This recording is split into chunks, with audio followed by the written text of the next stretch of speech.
après. Après, oui. Ouais. Alors, je suis tellement ému que je ne trouve pas de mots pour vous remercier parce que nous avons passé une session formidable. Je suis très très heureux de vous avoir connu comme étudiant. Très heureux. Et contrairement à d'autres pays, par exemple le Congo, l'évaluation ici n'est pas aussi compliquée que l'on peut l'imaginer. Ici, l'évaluation s'est faite tout au long de la session. Dès le premier jour, le professeur commence déjà à évaluer ses étudiants. Comment est-ce qu'ils réagissent en classe? Les interactions, leur façon de travailler, la ponctualité, l'assiduité, tous ces éléments-là entrent en ligne de compte. Si bien qu'à la fin, ce n'est qu'une formalité pour faire la somme, on appelle ça évaluation sommative, faire la somme de tout ce que l'on a fait. Prenons un exemple.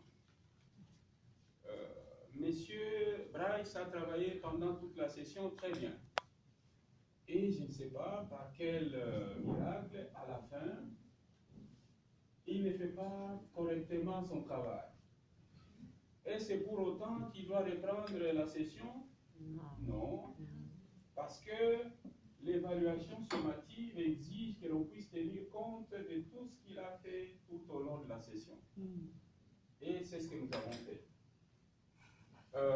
En plus de ça, ici nous évaluons en utilisant les lettres de l'alphabet.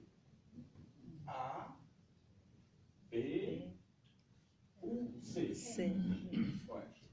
Alors, l'étudiant qui est vraiment incapable de passer d'une session à l'autre, on lui donne... Johnny? Ah, Johnny! Johnny, go! Attention, Johnny! Attention, d'accord. On lui donne un C. Et là, il va répondre. Mais, s'il arrive qu'on puisse donner un C à un étudiant, on le lui dit depuis le début. On dit attention, ça ne tourne pas rond, il faut changer les méthodes de travail. Si ça ne va pas, on change des activités, ainsi de suite. Si vraiment ça ne va pas, alors là, l'étudiant est obligé de reprendre. Ouais. Sinon, pour tous les autres, on donne un B. B signifie quoi? Que l'étudiant travaille déjà très bien, mais on l'encourage à faire davantage, à continuer. Parce qu'on n'arrête jamais d'apprendre. L'apprentissage, c'est un processus continu. Personne ne peut dire je m'appelle Valentin, j'ai tel diplôme, donc c'est fini pour moi, je n'ai plus besoin d'apprendre. Non. Nous continuons tous à apprendre. Parce qu'un intellectuel, c'est comme un ventre affamé. Il faut le satisfaire continuellement.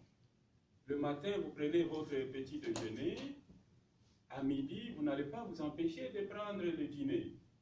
Le soir encore. Sur le plan intellectuel, c'est la même chose. Un peu comme on prend le petit déjeuner, le dîner, les soupers, tous les jours comme ça, un intellectuel, eh bien, il continue à apprendre le matin, à midi, le soir et tous les jours. Ouais. Surtout, et je vais le répéter, surtout ici, comprenez ça très bien, nous sommes dans une société du savoir. Que signifie une société du savoir? C'est une société où on occupe un certain rang, une certaine considération en fonction des connaissances que nous avons. Si vous n'avez pas de connaissances dans cette société, vous n'avez pas de place.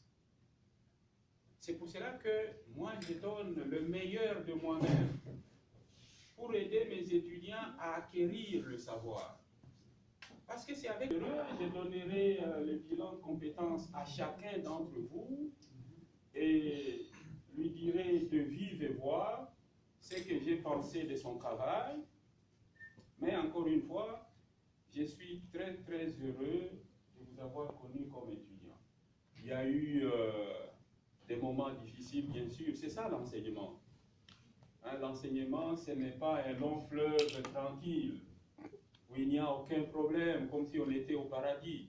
Non, nous sommes sur terre, et sur terre, il y a beaucoup d'obstacles qu'il faut surmonter, et c'est ça qui fait notre humanité. Lorsque nous arrivons à surmonter nos différences et aller vers de l'avant ensemble, eh bien, là, il faut nous féliciter d'être réellement des humains, parce que nous sommes capables de vivre ensemble.